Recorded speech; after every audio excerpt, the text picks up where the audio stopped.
half and half. My goal, I don't know. I feel like it's hard to like. I feel like I don't really know because I do want to like sell paintings, but then I don't want to like have to sell a painting. You know, like I just want to paint what I want. So like I don't want somebody to keep buying this kind of painting and like telling me, oh, I want to buy this. I want to buy this kind of painting, and then it's like, oh, I'm only doing it for the money. So my goal is to be like financially good, and I don't know. I feel like it's hard in your 20s to like find a job and like be good and be able to pay rent. So that's like my next goal. But then at the same time, like I also want to paint what I want to paint. You are a fashion designer, so you kind of like work from your own body, and I don't know if you meant to do that. Okay, well this is fucking bullshit. I'm sorry, but like I spend so much time on these fucking projects.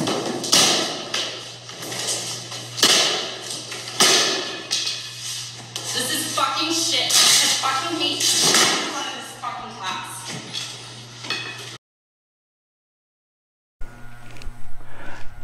Hello everyone, welcome back to my channel. I'm Henry Haight. If you're new here, I'm an artist, a multidisciplinary artist who runs a dog and pony channel. Today's topic is something that I found quite interesting. I came across an article and this phenomenon with social media artists and critical art critique. And with certain, how do I put this lightly, with certain generational artists, they find critique very difficult to take. Now, as an artist, the hard part is that you can put your heart and soul into something, and once you hang it on the wall, you kind of have to separate yourself from the work to a certain extent. Some people might relate to it like putting your heart on your sleeve. I understand that. I've been in that situation.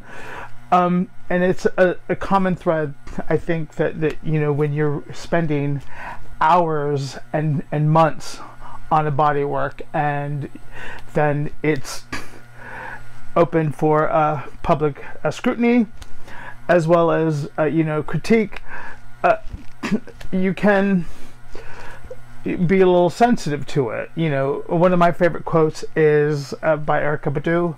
I'm gonna test this out. Keep in mind that I'm an artist and I'm sensitive about my shit. There's a particular artist on TikTok by the name of Devon Rodriuez. I'm sure you've seen his work where he sits on a tube and he comes across, you know, unassuming people and draws them and then gives them the artwork, and then you see the reaction, and it's feel good content. And the thing that I have, I guess because I'm a dyed-in-the-wool cynic, I look at this stuff and go, okay, the mathematics and the logistics don't add up, because one, you know, I've had interactions with people on trains and tubes drawing, and virtually it's not an easy thing to do. And a lot of the times some of these people, again, like I said, the ego comes into it, where I've just offered a suggestion in drawing and fuck me, you would think I would have like stuck a chainsaw in their ass. But anyways, you know, it's feel good content and people go, wow, you know, this is great. And it is a feel good content, but it's solely for that. And a particular art critic who, by the name of Ben Davis, who works for Art News. And Art News is a quite respected hub and online news magazine that encompasses all thing art, from blue chip to the, you know, galleries in the U.S. metropolitan and international levels, which, you know, for Devon Rodriuez does not have one but two articles written about him. And me coming from Los Angeles, all press is good press, but apparently, you know, this kid had a bee in his bonnet and sand in his mantees. And this goes to the thing of, where does ego stop and where does art critique begin? And with this particular, the first article, he says, the guy is talented, he has skill, and he references his mentor and his approach to the fabrication of the solo show. And now, having a solo show is a very prestigious thing for any artist, is because, one, you have someone in the industry, a gatekeeper, saying, I bequeath you the honor, and I say, yes, you were baptized and you come in. Essentially, because of the brouhaha, this guy has something like crazy, like 10 million followers on TikTok and stuff. And hear me out. The thing that I have against TikTok is that it is starting to develop the Mediterranean fruit fly attention span, because they're swiping, but they're not really looking at the content. And me as an artist, when I look at certain things, I want to take in everything. I want to look at the brushstrokes, I want to see the technique, and virtually have an interaction. When I see these things on TikTok, they're nice, and to me, he is no different than a gentleman in Brighton or in Manhattan. You've seen them all in parks where they do. It's thrown everywhere across the world, where they do portraits of people, and a lot of them are highly skilled individuals. And is it art? To an extent, it is artwork, but is it high art? Is it this? Is it that? That's open for public debate. Now, Ben Davis inadvertently got this guy's panties in a twist, because he mentioned that his hand on a particular painting looked something like a rotisserie chicken. And every artist has heard something like this, I see a penis somewhere, a little whatever. But you kind of have to let those things go, and you need a Teflon skin if you're going to go into that form, especially within established galleries. Now, UTA is supposed to, they do pop-ups in New York, Los Angeles, and everywhere else, and they try to bring the attention to underrepresented artists, which I think is a great thing, especially now in this day and age. People of color, transgender artists, queer artists, things like that. I'm a little older, so they probably think I'm too old for it to be under established or whatever, but anyhow, but he was anointed with a space to hang his work, and Ben couldn't get in the first day. He didn't bitch or moan about it. He said, because the brouhaha around the social media fandom, the parasocial celebration of this guy made it impossible. So he came back the second day, reviewed it, did his job, and he said, guys got talent, this, that, the other thing. And he was anointed not only in a gallery, but in a highly respected online news magazine that is reputable to the art world. And homie didn't take it too well, because Devon took umbrage when he virtually was covered in a respected periodical, and virtually kind of thought that Ben Davis just kind of shit in his cereal, and he didn't. He said, he gave him these accolades, he's been anointed, not only that, but he's in a respected periodical online magazine, garnering press. And the gallery got their panties in a twist, going, we need to respond, which is not really a normal thing, because once they put the stuff online, it is simply an opinion. And again, artwork and art is subject to to opinion. That's the nature of it. We have to separate ourselves from it. It is a hard lesson I've had to learn when I became a lot more serious about this, and virtually, artwork is not going to be for everybody. Then the question is, then who is Devon Rodriuez making this art for? Is he making it for himself? his fans on TikTok, or is he trying to impress the art world? And, you know, I'm not a fan of catering or playing up to a gallery, but there are artists who virtually will do that. Now, Ben Davis wrote, a little more than a week ago, I wrote a review of an art show by the artist and TikTok sensation Devon Rodriuez, best known for live drawing subway riders. He is by some measures the most famous artist in the world. With many millions of social media followers, he did not like the review. It went up on Friday. On Saturday morning, I woke to a tirade of anger from Rodriuez on his Instagram, tagging me across scores of posts. Hundreds of his followers went on the attack, swarming my Instagram, loser, hater, pathetic, jealous, you're a dick, and on and on. There are more creative ones like kill yourself, or others said they were going to get me fired. Now, there seems to be something that I have an issue with, especially within universities where, you know, critical thinking is now under attack, and anything that can, you know, set someone off or trigger warning them is just out the window. It's just like we are dealing with certain things that actually make us one stronger, have, you know, understand the other side, the opposite side, but that now is out the window. And, you know, someone like with Devon Rodriuez, who has you know, millions of followers, he's been anointed by you know, a gallery. He's got not one, two articles by Art News. He's making, you know, sponsorships. He ass over hand with this stuff, and he's, you know, come from a very difficult upbringing and poverty, and virtually become a success. And essentially, he's encompassed the American dream. And homie is bitching. You've already won the race. Shut up.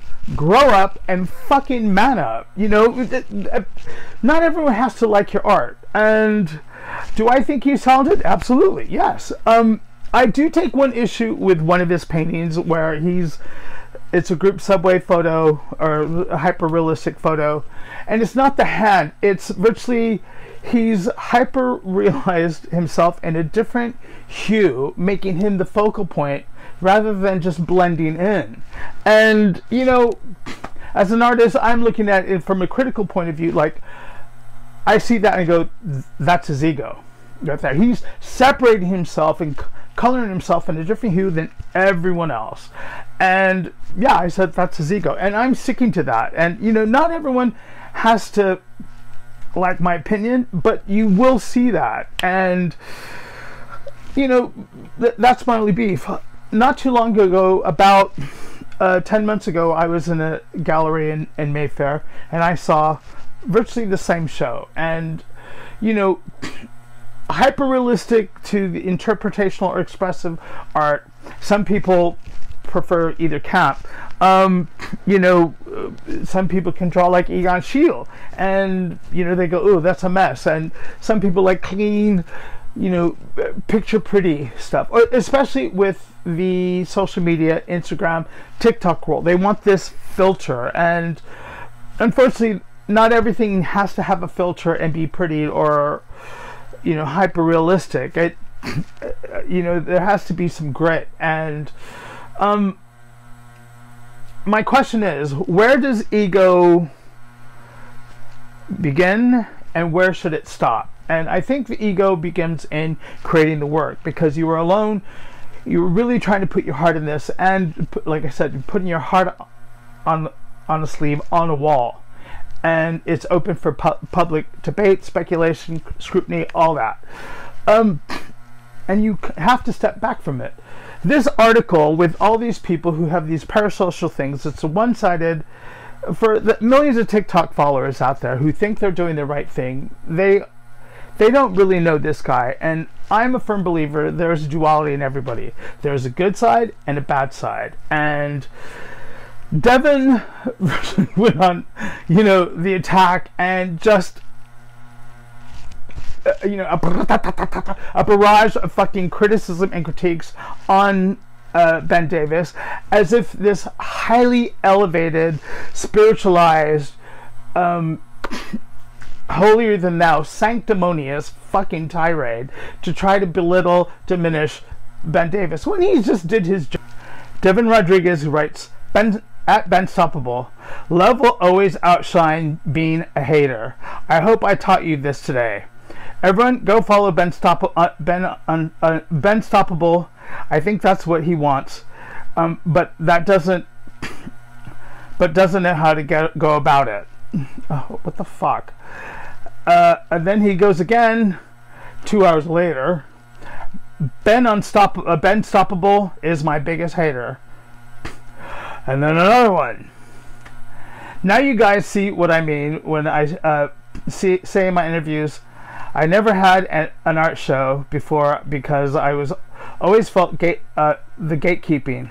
After everything I've done, they're still trying to gatekeep me. Now imagine how I felt when I had nothing, and now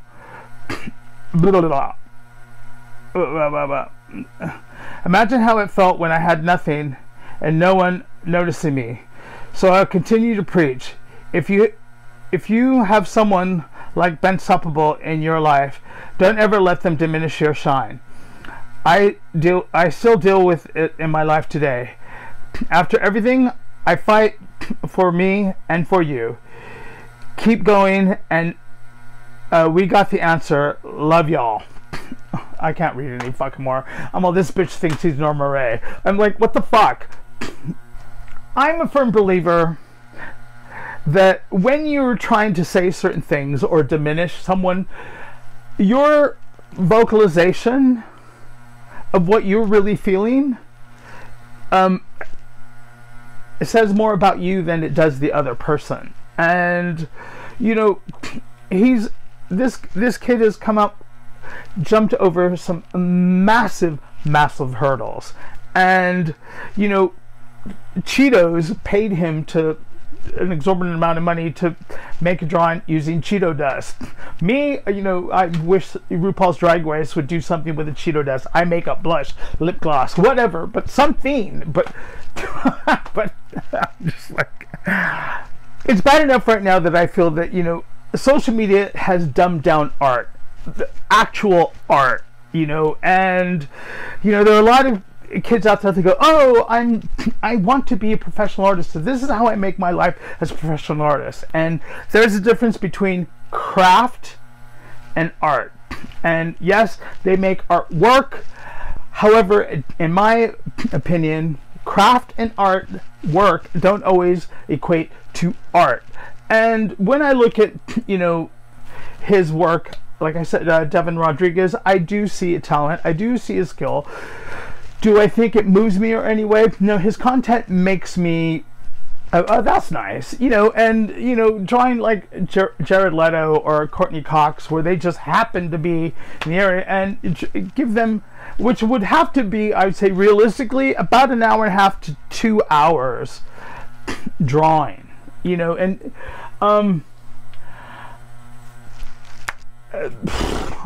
it is what it is. And I'm not trying to shit on this dude, but he's fortunate, and there are so many artists on YouTube that try to say shit that make them sound deeper or highly spiritualized, when they just come across as spoiled, arrogant, entitled dicks. Where you're fortunate that you have a platform that is paying you, where there are certain artists who virtually would like to be in that position, and virtually some have greater talent than others. Me, to be honest, sometimes I don't know if I have any talent, because I still have the challenge of trying to figure out what is going to work for me and how do I go about saying it where I'm at in my place in life at this time. That's my job. I'm not trying to clout chase or whatever, because I don't really like that saying, oh, this is for fucking clout. And it's like, that makes you sound like some bullshit, high fashion, sales assistant at some snooty shop that, I work for so and so, therefore I'm a badass. Like, who cares? You still wipe your ass the same way as everybody else. And and right now we live in a society where everything is done for clicks, likes, and views, and that's how we now navigate social currency. You know, no one wants to say the offensive, no one wants to say, but those are part of the things that make art great. You are supposed to show the flip side of the coin. Not all my work is pretty, but I'm still trying to figure all that out myself. I've made a commitment to that. And if someone doesn't like my art, that's fine. They don't have to look at it. They don't have to buy it. But, you know, but if a fucking news article came out about me and scathed me like, oh, you know, so-and-so made a hand like a rotisserie chicken, I would blast that shit on high note and fucking... on cable TV, it doesn't fucking matter. I'm like, yeah, I fucking, this is it. I'm sticking on my wall and, you know, posting the shit on my gravesite. And he should be fortunate and thankful that this guy gave him that, but he's not. He gets his flying monkeys and, I got fly, my pretties fly, go, go, go. And, you know, it's so, it says more about the generational thing where a stranger will fucking tell another guy, go kill yourself. What the fuck is wrong? You want that person as your friend, your collector? You know, the majority of these people who did all this stuff for the, you know, in behalf of Devon Rodriuez aren't buying his art. Yes, they're liking his stuff, and you know he's getting the revenue from whatever commercials and whatever bullshit you know he's done. He's on masterclass giving, hey, draw like me, paint like me. Dude, you fucking made it. Shut up, grow up, and man up, and just fucking count your coins and get on with the rest of your life. You know, that's it. That's all you got to do. But you have made it, and that should be your thing. With cancel culture, everyone is on this thing of authenticity and, you know, holier than thou-ness, and you know, I don't buy any of that shit, because at the end of the day, we're all human. We all make mistakes.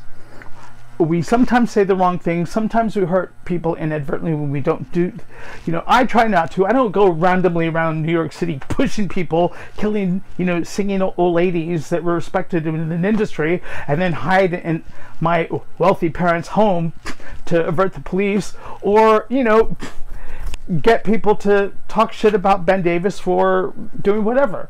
But this is the kind of world that we live in, where people are just like, whoa, you know, again, I've said this before, in my mind, people are assholes until proven innocent. And that's a horrible thing to say, but I'm sticking to it for sake of sanity, because if I have no expectations, I'm not let down. If someone, you know, does something else, I'm like, wow, okay, I'm surprised. But, you know, I'm always susceptible when people say I'm nice. And, Devon Rodriuez, if he behaves this way, if I was Cheeto, and you know, brands now are virtually pulling any kind of collaborations. Collaborations now are a dime a dozen, because like galleries, they're following trends, and social media right now is an actual trend. And you know, certain artists on social media, it is a great tool for exposure to get your work out there. But at the end of the day, you know, it can produce they move on to the next thing. And I'm sure Devon Rodriuez will have his moment in the sun, his 15 minutes of shame, and then virtually, you know, he can say, I've had a good, you know, run, and do something else or keep going. But his artwork might change in direction or whatever. We don't know.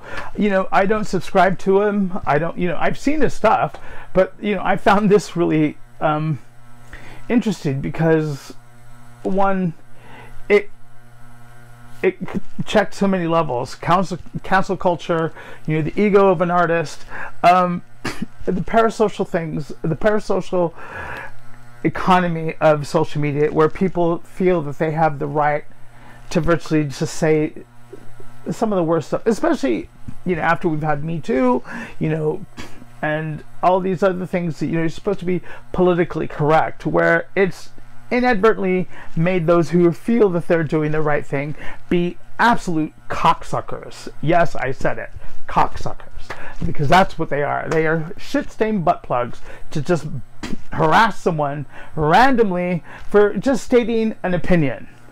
That's it. That, you know, he didn't kill anybody. He didn't tear his his artwork off the walls. But this kid has actually made it, so he should count his blessings. One of the things that I think that, you know, we should do as artists is kind of check ourselves. So once, you know, graffiti artists put it on the walls, they leave it, and it could be up, you know, 6 months, a week. Someone else will figure, no, fuck this, I'm gonna paint over it. They leave it to the universe, and we as artists have to do that, because it is just an opinion. And, you know, we live now in a world where anyone can say anything online, and some can be quite nasty and quite toxic about it, me included, you know. But you have to give me a really fucking good reason to fucking want to, like, bite your head off and get to the creamy center. And if you have. But, you know, critiquing, I've critiqued people's stuff online, and I've, you know, said things, and when people try to bitch about my shop and stuff, I'm like, I could be wittier, funnier, far fucking more nasty than some of these others. I don't care about having the last word, but the whole thing is, you know, it's just yep. I zip it, and I move on, because at the end of the day, I know not everyone can be pleased, and that's the reality of it. So my question to you viewers out there is, if you're making art, are you making it for you? And how do you go about checking your ego?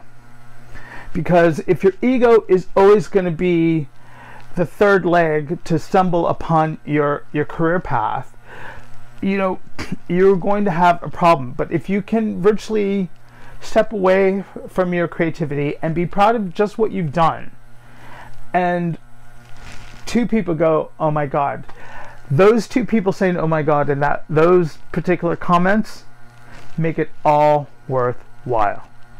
I swear to God it is. You know, creating an artwork sometimes can be a very difficult thing, because it feels like Tourette's. It's not coming out right, this, that, and the other thing, yada yada yada, and all of a sudden you feel the flow, and then you have this sigh of like, whew, the work is done. You put it on the wall, you still have a secondary breath where you're like, oh, you know, is it good? Is it good enough? Is it this? You feel a sense of accomplishment that you created something and you finished the work. And one comment out of a room for, say, 200 people, that one comment makes it all the worthwhile, because that's what you want to hear. But scratch that. It's not what you want to hear. It's what you felt in your stomach that you're trying to tell yourself. And when you hear that, you're like, whew, your work is done. And then you can step away from it. You know, some people can shrug, but once you've heard that from one individual, that's all you really need, because they see what you've created, and they get what you've done. I don't know if Devon Rodriuez is going to see this. I don't really fucking care. You know, I don't fucking care about clout or any of that stuff. You know, I'm 56. I don't give a shit. I've seen it all. But for starting out artists, you know, it is a temperament that we do have to check within ourselves. And it never gets easy, but over time, you will go, you know what, I made this for me, and if I've done my job, that's all you need. So I'm going to shut up now. Don't forget to hit that like and subscribe button. Help the algorithm out. Subscribe, comment, tell me what you want to see. Tell me what you like about this video, what you hate about this video, yada yada yada. Until then, be kind to yourselves, keep creating, and I'll catch you guys later. Peace.